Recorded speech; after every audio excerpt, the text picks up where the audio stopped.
Her voice has changed. I know. Okay, awesome. Okay, yep, go ahead, yep, do your thing. All right, we'll start off today. We'll stand up. Let's say hi to two people that we don't know.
What'd you say?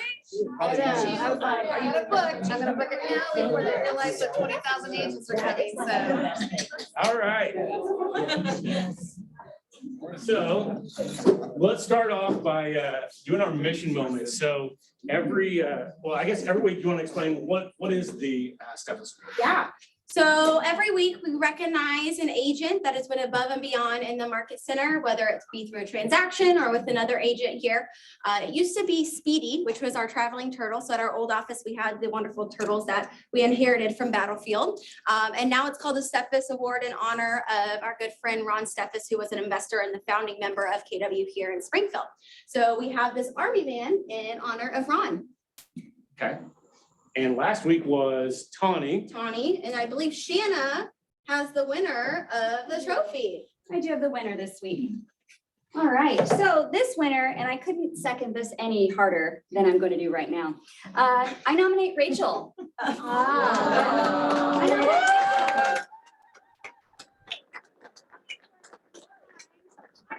Rachel because not only is she a top level boss babe at the office, which she is, but at family reunion, she was completely in charge, being surrounded by thousands of agents at such a fast paced event. She made sure everyone had seats reserved and knew exactly where to be and what to do. We are so extremely grateful for her. Oh.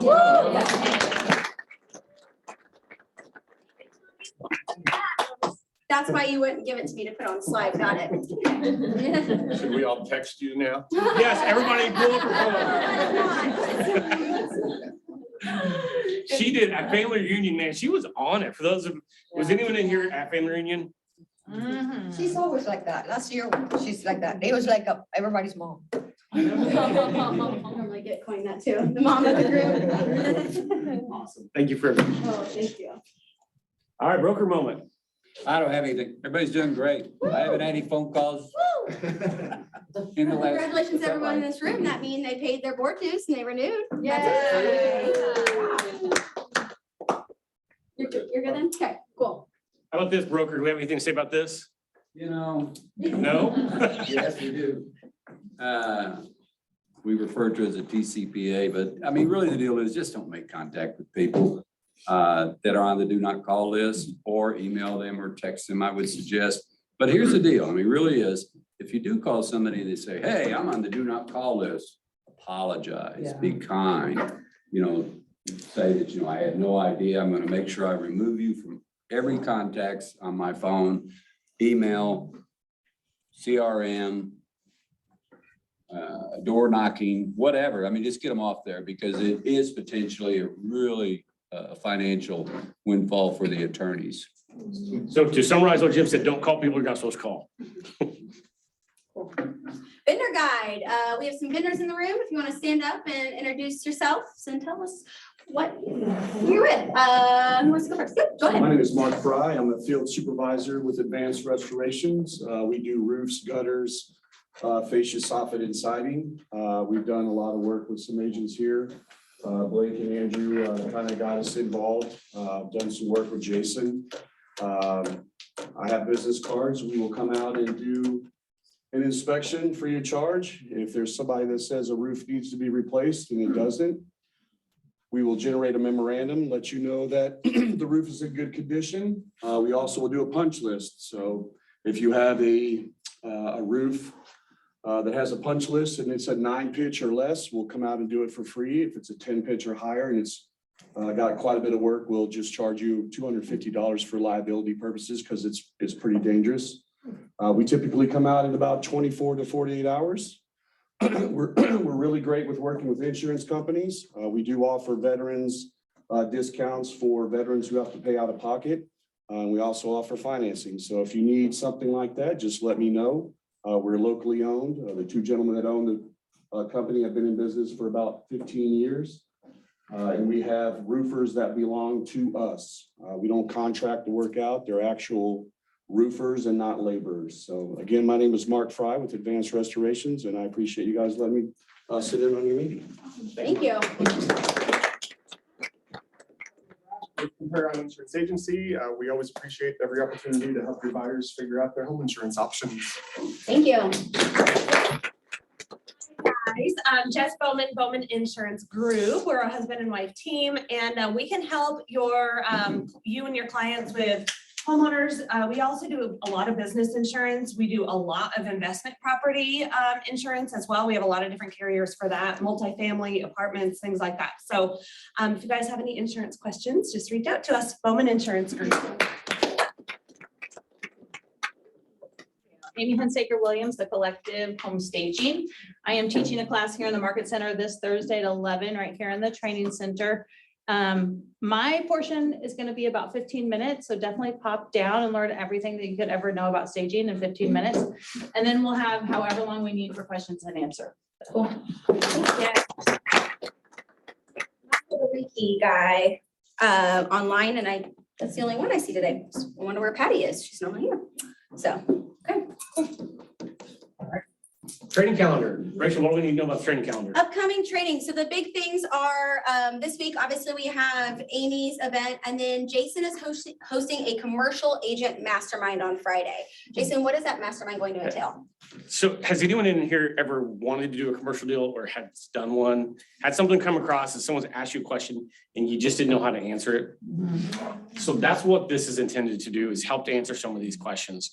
So After you go to the mastermind class, you will not be fully qualified to do commercial.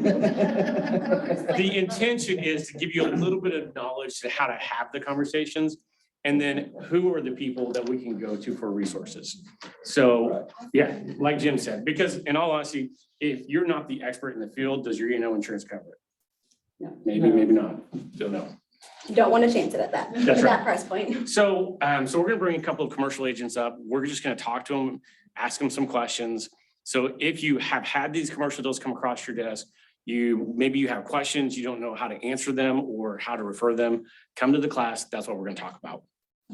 And there's 3 events on here that we will touch on a little bit. The other thing I want to point out is Market of the Moment Mastermind on March 22nd at 3 o'clock. Josh Keats is hosting that mastermind of what's going on in the market, what kind of conversations can you have with your buyers or sellers. So make sure you have that on your calendar. The other 3 we have slides for too. So next one, the Leverage Series. How many of you are looking to make a hire or even thinking about it this year? A lot of you, yep. This is where you should be. And even if you don't even think you're at that point yet, this class is one of the best classes given to us by KW. So it's a 2-day class taught by our regional director, David Broso. And this may be hiring an admin. This may be bringing on a buyer's agent, ISA, whatever it may be. This will show you the process of going through that. So at Keller Williams, we have a Keller personality assessment, which all of you most likely have taken. And it is one of the most in-depth interview processes and assessments I've ever seen or been a part of. You know, the last time I went to this with him as the presenter, he actually, part of the process in hiring is doing the life story. He brought someone up in front of everybody and did the life story with them and then would stop and say, did you see this? So he gives you the example of how it's done and it points things out through the process. Unofficially, I think Dan and I will be doing part of the life story for this. Okay. So, that may make you not want to go. I have no idea. But if you're interested, that may be, what we're doing for us. Yeah. Red Day. So we do have our bowling night coming up. Amy or Cassie, do either of you want to talk, or would you like us to take it for you today? How about the quick, what is Red Day? Just in case someone doesn't know. Okay, in case you haven't heard, Red Day is gonna be Sleep in Heavenly Peace is our charity. Red Day as a whole, if you are new to Keller Williams, is a day in honor of Mo Anderson. She is our cultural leader and is a way that all the Keller Williams across the country on the same day give back to their communities. So it's really, really important to be a part of it in any way that you possibly can. If you can't be physically present, you can donate. This Red Day in particular is not only going to have a physical bed build day, but 3 weeks after the event, we're going to need help with delivering these beds to the children that are receiving them. So we will have more to follow on that. But there is a way for everybody to be involved in some way. Our bowling event is our big fundraising night that happens on the 21st. What we need from everyone right now is if you have an item that you'd like to donate for our silent auction, those, unique items that people are willing to donate can really bring in some good money for these kids. Last year, I think we had a firearm gun that was donated, and it got raffled off or auctioned off 3 or 4 times. Somebody would win it and then throw it back in the ring to be auctioned off again. And there was bidding wars on it, and it raised a bunch of money. So if you have any unique items you'd like to donate for the silent auction, and then we need bowling signups. If you would like a premier lane, it's $250 for a premier lane. If you just want to come and bowl, we're not charging anything for bowlers. We want everyone to feel welcome to come. We do have a suggested donation. We're suggesting around $15 a bowler, but we don't want that to be an issue for people to not come and show up.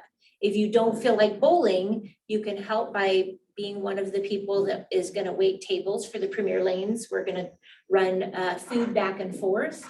You can help at sign-in. You can help just be there and see the silent auction and the auction. It's just ends up being a ton of fun. So please come even if you don't intend to bowl. And with Sleep in Heavenly Peace, there's 98 kids, I believe, in Greene County that are on the wait list for a bed. Yeah, And so- over 90, I think it might be 94, but Okay. the reality is that based on the statistics, there's over 9,000 kids in Greene County that do not have a bed to sleep in. So these are just the ones that are already on the wait list with Sleep in Heavenly Peace. They're backlogged, they need our help. We committed to doing at least 80, so we need to raise $30,000 for that.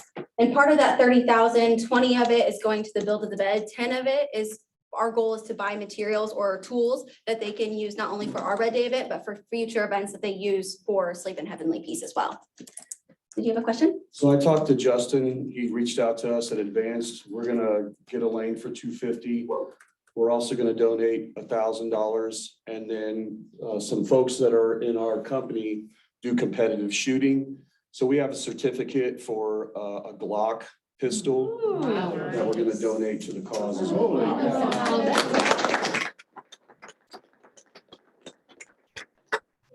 Appreciate that. And I would encourage you, get your family involved in Red Day. Like, what an awesome time to serve your community with your family. Nicole, tech tip, what do you have for us?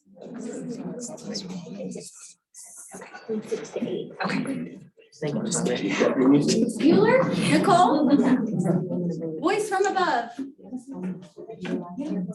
Okay, we'll catch her later. Okay, so a couple of slides on the market. So here's what I would love for you to just catch from this one slide. Is first, compare last week new listings to this week. So we have more new listings this week. And the other thing is the houses that are going under contract quickly, if you price it right, it should go under contract quickly. It shouldn't sit there if you price it right. That's the main thing I wanted you to see is listings are still selling quickly when we price them right. And you have a class of pricing right? Yes, Market of the we're gonna moment talk about that in a mastermind. minute, actually. Market of the Moment Mastermind as well. Okay, GSBOR active listings. I know everyone loves to look at this, and thankfully Mike has been tracking this since, as obviously you can see, since 2015. So the thing to note for this week, 3/6, the active listings was 1,004. Last week it was 1,049. So we are trending down a little bit, but if we compare from 2022 and 2021, that was 550 and 573 respectively. So we're still increased over the last 2 years, but we're still not at that point of the balanced market of what we've seen from years past. Last time that we were over 1,000, it would have, for this time, it would have been in 2019 with 1,893. So there's still a significant gap from 2019 to 2023 as well. So that's what you need to know. You know, what's really interesting in looking at the market is we're in the strong seller's market still, yet at the same time, it's not a typical seller's market. Does that make sense? Like, it's a funny in-between space where our sellers can be deceived by hearing that there's a low inventory and thinking that they can ask any price. Because there was a point in time where like, you just put a price itself. Whatever you say, we'll try it. Yeah. GSB awards. So last day to get tickets is, well, actually it was yesterday. So hope to see you all there. And if not, then maybe next year. So what I wanted to do today was I thought that we would just talk a little bit about listings. If we were to have just a 20-minute conversation that you could walk away with actionable items, would that be beneficial? Yeah. Okay, awesome. Does everyone have something to write with? So for what we're gonna work through, love for you to have paper. And I'm gonna bring a panel up in just a minute. And I'm not gonna take the panelists just yet, and it's good.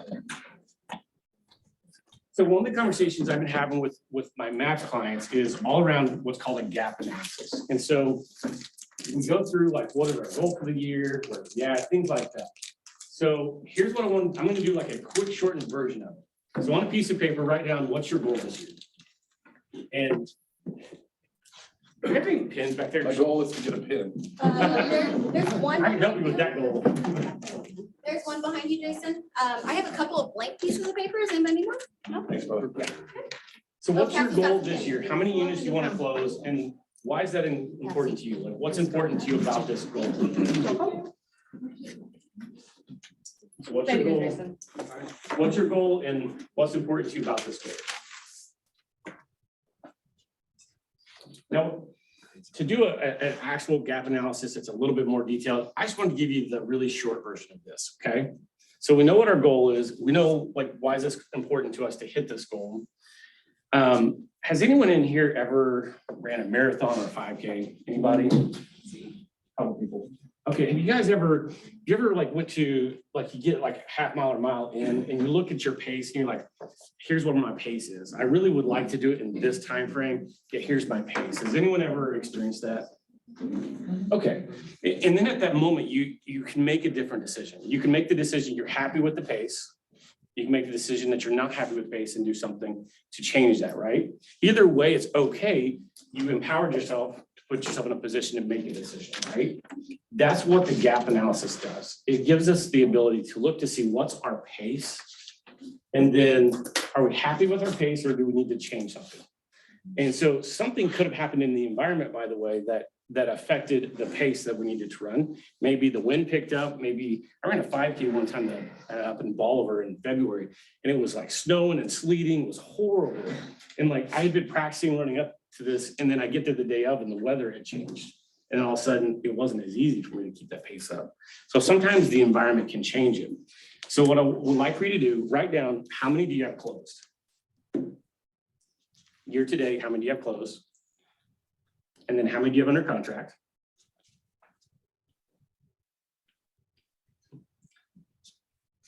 Now, like I said, this is a shortened version of a gap analysis. Can we assume that if we make the assumption, anything you have under contract is going to close in March, hypothetically, okay? So that would be your first quarter. So multiply that times 4. Multiply what? I'm sorry. Multiply times 4. So what you have closed and pending right now until the end of March, and then take that times 4. Okay. And that's your pace. So that's what you're pacing to do. All that really at this moment though, is tells us what you've done for the past 3 months. So that's the pace. Go back to running the 5K, right? It's all it does is tell us what we did up to that first mile. What we do from the first mile to the third mile is the future. We can change that, right? But right now, this is just a look in the mirror say, this is the pace I'm running. So from there, the one thing that we can do that controls it, that we changes whatever number we want next is listings, right? Can we all agree on that? Listings control everything. They will determine how many buyer leads you're gonna get. It's gonna determine how many closings you're gonna have. So listings control everything. So then the next conversation, if we had more time, I could go into a gap analysis on the listing side.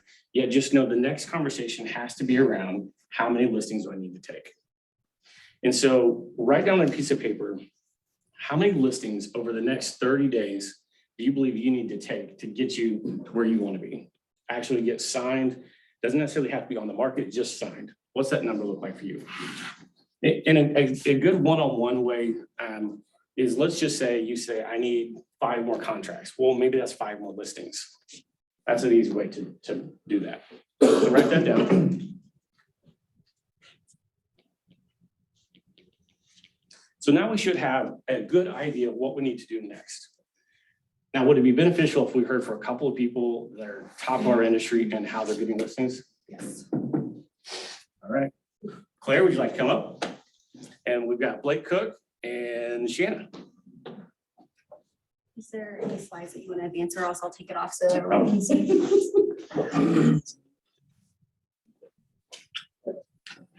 Nice. I'm just gonna stop the share so we can, if that's okay. Yeah. Like he's standing. Okay, so I just thought we would bring them up and we would just have a conversation. I don't even want to call it a panel. I just want to say, we're just gonna have a conversation on what they're doing and where they're finding their success.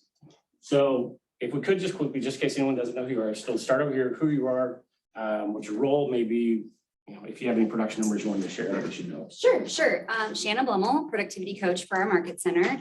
I think with what's relative for today, we've taken 20 listings, just under 20 listings in the first 2 months of the year on our team. Nice. Blake Cook, the rainmaker of Property Gurus. Last year we closed about 250 deals. Nice. I'm Claire Buckler. I'm the director of lead gen for Adam Grady's team, and I think we did like 350-ish listings last year. Wow. That's crazy. How many appointments? I know, right? That's so crazy. We start small and work our way up. Low, we only sold, like, how many it'd be? Roughly how many appointments have you set here today? Year to date, Ballpark. yeah, at the end of February, it was in this, I think 60. 60. A day. Yeah, I just want to put that in. Okay, so we're just gonna have a conversation. So if someone says something, you can chime in. You don't have to wait for me to ask. I'm just gonna ask questions that spur the conversation. So we were just talking about, I guess, what are your thoughts when we walked through the gap analysis? What were you guys thinking? What to do? I don't like our pace. I want our pace to move forward faster without the weather. I mean, that we're off pace. Yeah, of where we want to be. Listings, like you said, for us, the listings, sign calls are our #1 lead source outside of past client referrals and past business and things like that. And if our listings are down, it greatly affects the buy side, which affects both sides of the numbers. I think the statistic is 2 good buyer leads for every listing. That's the statistic I've heard in the past, is you should get 2 good buyer leads for every listing. So I've been at KW for 4 years, so I'm still trying to figure this stuff out. Like, we've been winging it for the past 3 years or so. And like, we wing it at a high level. But when you sit down to look at this, it's like, oh my gosh, how do we figure out the gap? How many do you need? But the fact that you can determine how many buyers you can get from a listing, like the past 2 years, that's not really been an option. Because you put a sign in the yard and then it's gone. So it's cool to hear. So, okay, this is an extreme question and I'm not really going to give this to you. So this is just a hypothetical. So just to throw that disclaimer out there. So hypothetically, if at the end of today, I mean, like end of the day being like 9 o'clock at night, you're going to get $1 million for going on a listing appointment, and you can't go on an appointment that you've already been to before. how would you set a listing appointment today and hold it? I think for me, 7 years in the business, my database is full of people that I could immediately go to and hunt and find somebody that'd be willing to sell. On the reverse end of that, somebody who's newer in the business, I would suggest going to somebody that's got their hand up, like for sale by owner, expired, canceled. And then if you're not ready for that conversation, I'm just gonna answer for everyone. If you're not ready for that conversation, then it's an open house. And it's the activities that surround it. Okay. I really want that $1 million. Hypothetically, just throwing it out there. I mean, I would agree with that. Yeah, I'm gonna go through, who am I following up with today that might be ready? Do I have any past clients that have mentioned, a home evaluation, anything that would give me a reason to go give them some numbers on their property? Do I have any investors that might want to let go? Like, do I have any investors that might consider selling to buy something different? And then I'm going to go in a very TCPA friendly way, call new business expireds, the people that are, already raising their hand. I just want to make sure you guys wrote that down. TCPA friendly way. No, not that. I appreciate that you repeated it though. Jim appreciates that. No, like calling investors and see if any of them would like to let go of property. So, Blake, anything additional you want to add to it? So if I just had a listing appointment that it was $1 million listing and I got $1 million, what would I do? No, if I were going to give you $1 million at the end of the day, if you could hold a listing appointment today, set it and hold it. He wants to double his $1 million. Yeah. I was like, you both side it for sure. Like, what if I'm a buyer? I would just make sure I'm ready for it. Like, to go find it, it's just gonna be calling people. I mean, it's a contact. That's it. And not to make it super simple. You asked me this last night and I was like, oh my gosh, I'm gonna be the guy that I literally would roll my eyes at when I was out there, like, it's about relationships. And it's like, okay, dude, sure. But no, just call people. Just call them, call everyone that you have. And if that doesn't work, find the next thing. Like, you should have in order of how you like getting business, and then also make sure that you get business by doing that. And so if it's open houses or cold calls or online leads or whatever the thing is, I'm sitting down and doing that, if not all of them, right then and there until I get one. Okay. I'll go back to Claire. What would the conversation sound like if you were to call one of your investors to see if they would let go of one of the properties? Hey, Jason, it's good to talk to you. How's business going? Good. Yeah, that's awesome. That's awesome. I know you've got 20 properties, how are they performing? Pretty good for the most part. I wish I had 100 more, just can't find any of them. I get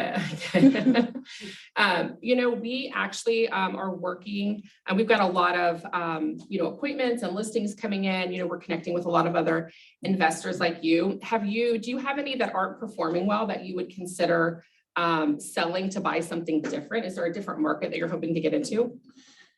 I mean, if I could find a fourplex, I would probably sell one of my single family. Okay. And why would a fourplex interest you? Just a higher return, looking for getting more net profit per property. Okay. Would be my main reason. So Okay. I've got a couple of houses that they do okay, and I hold on to them for the appreciation mainly. If I could maybe get top dollar for one of those and 1031 into like a fourplex, I'd probably do that. Okay, awesome.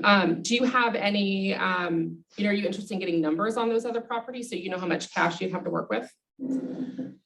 I mean, yeah, potentially. Okay. Do you think you could help me find a fourplex if? Yeah. Have you identified any areas? We're definitely meeting after this anyway. Sure. But yeah, so, really, so for me, right, I'm not the one going on the appointment. If nobody here knows what an inside sales agent is, right, that's what I do. Adam, Curtis, Colton, they're going on the listing appointment. I'm just setting it up. I don't have to convince them to sell today. I'm convincing them to meet with me and explore the idea that they would be. And I think as a single agent, I think people, if you're a solo agent, right, and you're setting your own appointments, I think we can sometimes, because I even see my listing agents do it, right? We can get in this headspace of, are they really ready right now? And you don't know until you meet them. And so, you know, that's the great thing about what we do is we're just creating an opportunity for somebody to go meet with them and see if it does make sense. Okay, that's interesting. And any of you can chime in on this. Like, how far do you go to pre-qualify them over the phone as opposed to making the decision, I'll pre-qualify this when I get there in person? Yeah. You guys, is that conversation you guys have on your team? So, you know, to pre-qual, it's pre-qual for the conversation, in my opinion, right? So am I having a conversation like you're ready to list, or am I having a conversation of you need a home evaluation or to bounce ideas, right? I'm still gonna go on that appointment because it's always worth your time to go on the appointment. So it's a different kind of pre-qual than you think typically, like, well, it's not, I'm not gonna go if they're not ready. Yeah, it's which conversation to have. Because I like what you just said of, like, if they're not ready, they're not ready. And there's nothing that you're gonna be able to do to change that. So how do you find the listing appointments? You go through as many people as you can to find someone that's ready. And so do we want to talk about the idea of owning a home and what that could be? Do we want to talk about the process of getting started, or are you ready to go? And those are the three. There's probably another one in there somewhere, but 100%. And this is open to any of you that want to answer. I'm not gonna look at you because if I look at one person, that person answers. So what would the conversation sound like to call maybe your database and try to get a listing appointment from your database? Yeah, this is gonna sound really weird. But when I call them, it's, hey, I have specific people that consume my content regularly. And some of the first people, or if they do that, when I call my database, it's, hey, what part of my content doesn't make sense? Like when I'm reaching out or you guys are watching the videos, what part am I not explaining clearly, essentially? And whether they know it or not, they then go and look at it and then they start engaging with my content more. And so the conversation is, if they can start there, that means they've been thinking about real estate and enough that I know that they're consuming my content regularly. And if they have like specific things, if I didn't understand this or this, I know you're going to be ready to move here soon. Like you're going to be ready to do something. So it's literally just a phone call. And I want to say this because I said this the other day to somewhere and they were like, oh, so you just don't market her. It's like, no, gosh, no. I can do what I do, but there's a cap to just calling your database. Like there's only so many conversations that you can have and then you have to move to something bigger, like to get 20 but if your goal is 30, like call your people. And in the beginning, if it's just 30, I don't even know if the conversation matters. Like you could literally just say, how's everything going? And then they will turn around and ask you about real estate every time. Like on the team, if a new agent joins the team, it's like, just call and say hi. Yeah, but I don't know. It's like, I didn't say like, tell them about real estate, just said, call and say hi. And then they do. And the minute they do that for 2 weeks, I'd say, all of a sudden they're busy again. So to get the one, I would just go. What did Jason Abrams say in his shift into overthrow event? If you're not willing to call your people 4 times a year, then they are not your people. Not your people. Stop You calling can't- them your people. You can't call them your people if you're not willing to call them 4 times a year. Yeah. And I think to add to that, it's, you know, if you're really great with your database, you know where they are, what they're doing, what they're thinking, when they're gonna pop, and you can have those more direct conversations, right? About growing their wealth or XYZ, whatever. For when you haven't been reaching out to them or you just got in a business and you're not quite sure, it can be a little stickier at first. And so you really just have to go from that place of your heart, just, hey, we haven't touched base in a long time, and own it and be like, I just got into real estate and they're encouraging us to have conversations with people and I thought of you. And, you know, and then you start to build that rapport and relationship back to where then when I call you in 2 months, it's not weird or icky feeling on either side. And then that natural progression of what we're doing in real estate just makes more sense, but you just have to start somewhere. I think another thing to keep in mind too, and I called Anna Kruger the other day and she verified the statistic. On average, it takes 8 conversations with somebody before they'll set an appointment with you.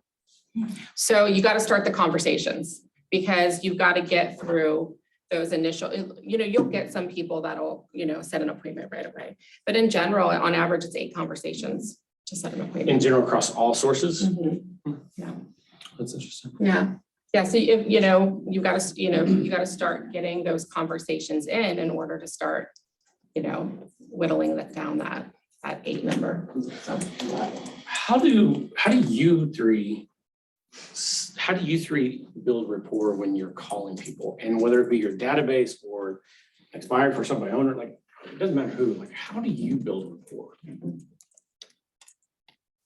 Shannon's got a big smile on her face. I'm dying to know. I don't know, I black out when I'm on the phone, like, no joke. I spent a lot of time as an ISA, so I had to be on the phone and I had like 10 seconds to hook somebody, right? Like, so you start making jokes, you make fun of yourself, you find any commonality as quick as possible and you latch onto it. I use humor. That's how I get out of weird situations. Anybody who knows me knows that. And so I do that and I say the most random things. I'm like, oh my gosh, we're gonna be best friends now. And they're like, oh, okay, cool. You know, so it's just mirror matching their tone and tonality. And if they're high, you're high. And if they're low, you bring them to your level or whatever. So I don't know that. And you come from a sense of being genuine. I heard commonality, humor, mirror and match. I don't know, I blacked out again, so sorry. I'm listening, it's okay. And be genuine. Anything you guys would add to that? We say the question one more time. I blacked out with her. How do you build rapport when you're calling people, regardless of who it is or what lead source? You were gonna say something. I was just gonna say, people like to talk about themselves, right? So the conversation should be 70% them, 30% you, right? I would even say 75-25, right? They should be talking way more than you are. And when you get them talking, it builds instant rapport. And by asking open-ended questions, my first question, buyer or seller, what has you looking to make a move? Like the why, like, you know, and then you're gonna dig onto that, right? I'm moving to Florida. Awesome. Like, why Florida? You know, what's important about Florida? You know, what's your time frame look like? You know, what happens if you can't do it in that time frame, right? You're doing a lot of open-ended questions and that will build the rapport. I also think mirror and matching is a huge one. You know, if they're talking really fast, you have to match their pace. If they're talking really slow, if they're asking they're sharing personal stories, that typically means they want you to do the same, right? If they're like a very high D, like matter of fact, like if you start telling them about your family, you're gonna lose them, right? So you got to keep in pace with them. Carrie Wersch said, wait. Oh yeah, why am I talking? Yeah, it's an Adam thing, yeah. Wait is a great thing. All the ISAs have it written. Acronym for why am I Why talking? am I talking? Yeah. It makes me think of Justin Johnson when he was role playing a conversation with me. He would ask the question, literally put his hand behind his ear and just go like this. To make him as a cue, to make him to be quiet and listen at the conversation. When I was with MAPS back in 2017, 2018, we didn't do Zoom coaching calls. Everything was over the phone. The software we used would not only record our conversation, it would actually time how long I talked and how long they talked. And so I would have to send to my head coach, which was Sajik Patel, not only the call recording, how long did I talk, how long did they talk? How many times did I use the word I? Was another one. That's tough. That's what I was gonna ask. It just is. Do you have a certain amount of questions that you have or that you try to ask in every conversation? I don't know about every conversation, but for us, you know, when I'm talking to somebody, right, I have to do something with that person when I'm done, right? I'm either gonna put them on the back burner and put some sort of follow-up plan, like automated, that I'm not gonna do, or I'm going to set an appointment, or I'm going to put them on a manual follow-up. And so when I'm talking to them, right, I'm trying to figure out what's their timeline, like what's their motivation? Where am I putting this person in the bucket of my CRM so that I know what I'm doing with them? Because obviously our goal is to get an appointment. Well, if an appointment's not in the picture that day, well, then what am I doing with this person? And if I can second to that, it's really not how many questions, it's as many questions as it takes to get those metrics answered. It's the timeline, it's the motivation, it's the stage of financing, it's the, you know, all those different things. What expectations are you setting? You said that when you're getting off the phone, and any of you really, you're determining like where you're gonna put them next. And are you setting some expectations with them before you get off the phone if you're not setting an appointment? Like, so what does that look like? I'll go. So, to answer the first question, you're trying to build trust really quickly. Like, and so on our team, we just work with people that we know or referrals. That's all we've had to do so far. So when it comes to what we put them on next, we don't really know. But we're starting to get more and more people coming to us that we have no connection, or we're not sure why, so we're trying to figure that out. But building trust, like we start lead generating in places that we go that we would like doing. So like Evan in the back, he does golf. He's still back there, yeah. So he joined a men's golf league. And so, because to build trust, like there's I think it's the trust triangle, Socrates, right? So the top of the triangle is authenticity, the bottom right is empathy, and the bottom left is logic. And so what you have to do repeatedly, whether you know them or not, is show that you're authentically you, which means do the things you say you're going to do, like on follow-up. Like if you say, hey, I'll listen to that podcast that you recommended. Go listen to the podcast and then reach out to them and tell them like, hey, this is really cool. This is really bad. I didn't like this part I did, but make sure you're not lying. Because the minute that they realize you're going to be you, that eliminates a lot of stuff. And then the conversations, what I love about what you guys are saying is that like, if you're talking, you're not listening. And if you're listening, that means you can actually have empathy, which is the bottom right part of that triangle. But you have to have empathy to know what they want to do. Like, if you know what they wanted, like, I want to move because I want to move. It's like, okay, can't really relate to that. Like, there's a reason that you want to move. Then you have to be smart enough to solve the problem. So the bottom left is logic. They have to believe that you can actually solve the need that they have. And so you might have all these conversations over golf or whatever the thing is, but it's to make them feel like you can handle all of those things and you understand what they're doing. Then you build trust with them. Like, can you do that in 5 minutes on a listing appointment? Like, that's the trick. So I don't know how you would do that. Something I love about what you're describing here is you're approaching every person you meet with as a whole person, and you're not just seeing them singular in one way. You're looking at the whole individual and saying, how can I help them in all facets of who they are? For sure. So I love that. Thanks, man. I really like how you explained that too. I wouldn't have made that connection like that. So now let's fast forward a little bit. What expectation are you setting on appointments that are meeting for a listing appointment? And then a follow-up of how is that different than it was in the past because of the market we're in? I don't know if it's any different for me. Thank God. Yeah, I don't think it's any different. You know, obviously I'm sending a different agent out. So I'm talking up the agent. Our agent's gonna call them before they come out. So I'm setting an expectation that the agent will call. So that's a big thing, because if you don't do that, you're doing what Blake said and you're not doing everything that you said you would do.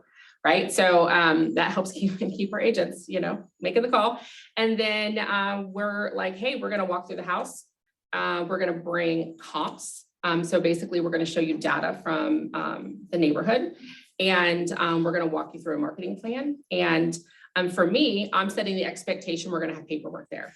So, you know, and they'll have paperwork there. You know, if everything looks good, you choose to work with us, you can sign paperwork to start the next step. So I'm setting the expectation that there'll be paperwork. Unless it's an evaluation, I'm going to probably ease back on that a little bit. You know, anything over 6 months is really, you know, more of an evaluation than the listing appointment.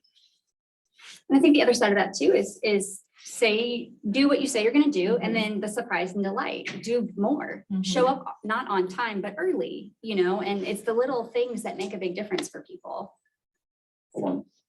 Realtors are early. I know, guys, it's gonna be a stretch. What world do you live in? But if you could get there like even 5 minutes early, that's a huge difference. You're gonna set yourself apart from everybody else. I remember Adam would be in the office and I'd be like, you have a listing appointment in 7 minutes. He's like, yeah, GPS says it takes 6.5. You got to go. You got to go. But he was always on time too. But yeah, he would make me nervous. That's funny. Yep, Dan and him were cut from the same cloth, weren't they? Oh. They did share an office at one point, so Yeah, there you go. Yeah, even at the same time. If anybody has a problem and you're late all the time and you're not going to be early, don't listen to what they just said, because you're going to be late. So what you should do is tell them, I'm going to be 5 minutes late because I'm 5 minutes late to everything. And what they like, that's funny at first, but when you show up and you're 5 minutes late and you're like, I told you, like that is that's the authentic, like, hey, I'm gonna always be between 0 and 5 minutes late. Always. I've not had anybody not work with me because I told them that. What's expectation management? If you tell them 100%. you're going to be late, then they're just going to laugh and be like, yep, they warned me. Okay. Yep. You say that, that's something that I've heard Adam say over and over, is everything in real estate is just expectation management. Nobody is upset about the offer or the inspection or that you're late. What they're upset about is that you didn't prepare them that might happen. 1000%. And if you're late, send them a text. I'm gonna be 5 minutes late. True. I usually say, don't worry. Communicate with them. Don't be late. I'm with Jim, don't It's like, be late. if anybody lives in Southern Hills or Brentwood downtown. How have your conversations, how have your conversations changed with the market shifting? Just the data has changed. Like, I'm really happy to hear you say that it's all the same. Because basically what we tell them is, we want to educate you to the point that you're gonna feel like you don't need us. But you have to trust that you still need us to get through the rest of it. So by the end of the appointment, they understand days on market, they understand where everything's going, and I need them to, because otherwise I can't understand what they want to do. Like, if I'm just giving them the data based on the things they're telling me, well, if you don't know what you want, I'm taking you to a place that you don't want to go. And so if we educate them all the way through, the conversation is the same, the data is just different. So making sure you understand the broker metrics report, that's what we use on almost all of them, is really, really easy. But then they tell you what they want, and then you just go find it. And then they love you for that. It's like cheating. It's awesome. Love that. What's the message for the market at the moment? Changing. It's always changing. Like the thing we went to in St. Louis, I think it was Shift or whatever it was. The very last thing he said was there was an agent that had been in real estate for like 18 years or something. It wasn't the same, but she was in 18 different markets. And she capped like her last like 5 or 6 years or something like that. But every year is different. I mean, so like the change it shouldn't scare you. It should be a tactic. I mean, so just numbers are going down. So this is how that works. So like understand supply and demand too. Because if you can explain to them why it's doing what it's doing, then they can actually understand it all. It's just understanding the numbers, it's changing, slowing down. What did Gary say? Change shouldn't be a fear, it should be a challenge. Something like that, yeah. Family reunion shouldn't be a fear of change. Oh, yeah, because change is gonna happen. Well, okay, he did say this. Changes the strategy. Strategy, thank you. Yeah, life is uncertain, that listing appointment's uncertain, everything is uncertain. And to go back to that authenticity piece, the only thing you can be absolutely like sure of is who you are. So when you walk into that listing appointment, you know you're good at what you do, you'll get the listing every time. And if you're first, you'll get it like 100% of the time. I love James Shaw when we went to St. Louis. He said that opportunity shows up in a changing market, or anytime there's a shift or a change or transition, opportunity shows up. So I love that idea of just looking for the opportunity. Yeah. Rachel, any additional questions? No, from what I have heard you all say is, one, I loved how Claire knew where your business came from. And you were able to say, outside of referrals and past clients, it's our sign calls. So how many of our transactions are we tracking? And we can say, this is where our top lead sources are coming from. And then from Blake and Shanna's perspective, it's all about the conversations. It's knowing what you bring to the table, because everybody is different and their attributes are different. So if you're a solo agent, you can still go out and have the best year ever. It doesn't mean you have to have this large team, as long as you're confident in what you are, who you are, and what you provide to your client. And I think it's who you are behind closed doors. I think that really shows up in a market like this is, are you really doing the things you say you're doing, or that you want to do? Are you the person you want to be when nobody else is looking? So to wrap this up, what would be, with knowing the market is shifting a little bit, and all three of you are coaching agents, right? So what piece of advice would you want to leave with everybody? What last piece of advice would you want to leave with everybody? With knowing we're in a shifting market, we're coming into March, which normally we take more listings. Dib's not going last. I think it's just what I said before, the numbers. So if any of you went to my Ignite class, right? You're real passionate about knowing your numbers. And when I talk about that, it's, how many people do I have to talk to get a closing? When you know that number, it makes everything easier. And so then you can start whittling down your 8 conversations to an appointment, right? And so make those conversations and, meet people where they're at, know the market, know where the market's been, and know how to educate people when you're having those conversations. How many conversations does it take you to get to a listing appointment? It takes 20 to get an appointment. So we're pretty 50-50 when it comes to appointments. Yet typically conversion wise, we end up with a little bit more listings than buyers. Is that your average for the team is 20 conversations, or is that you personally? That's me personally right now. So I actually wasn't on the phones a lot last year, and I'm back on the phones this year, almost full time. So I'm averaging right now 20 to 30 conversations a day and somewhere between 5 and 7 appointments a week. Oh. Yeah, I shouldn't let her go first. I was saying, like, do you know how many it takes for you to get to a No, closing? so- Yeah. I figured, because the way you worded that, I was like, Yeah. she knows the answer to that. Yeah, it'll change your life. It makes this, it's what's the word I'm thinking of, but basically a repeatable thing. Well, you want 100 closings. Well, this is how many people you have to talk to. If you can't talk to that many, who can I bring in to help me with that? Right? So. I think it's awesome.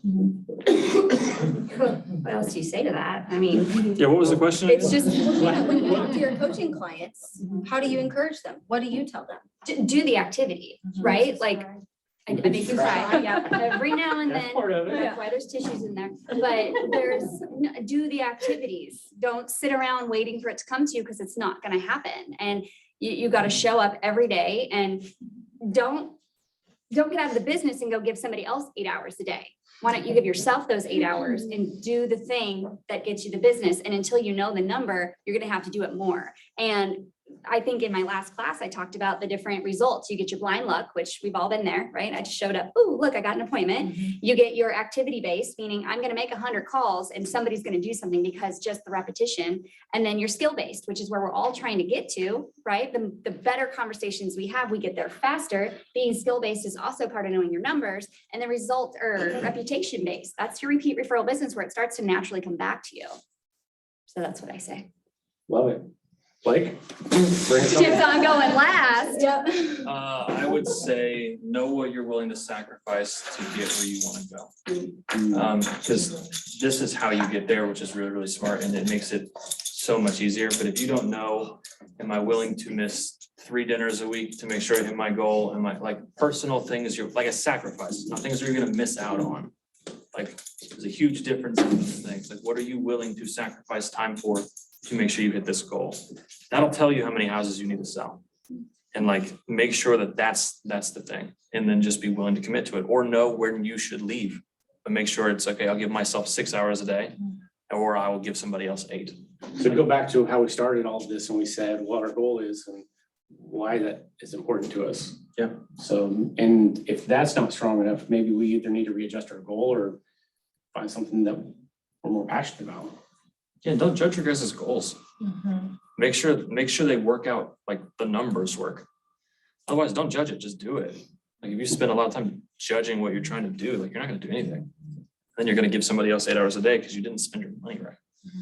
Love it. All right, so how about 3 takeaways, the things you heard in here that you could implement that stood out to you? What are 3 things you guys heard and take away from this? You can call for sale by owners and expireds without worrying about the TCP. No. Always They advertise compliance the friendly. fact that they want to be sold. It's on a sign. If you call it for sale by owner and they say, hey, I'm on the for sale, or I'm on the do not call list, you say, look, man, you got a sign out here and you got it on the internet and you got it on Zillow. I apologize, but I don't think that qualifies. And the expireds obviously have already entered into a contract and put their number out there. So that's perfectly legal to call them. Just know that. And then the other thing I took away was even a blind hog can find an acorn. Love it. Okay.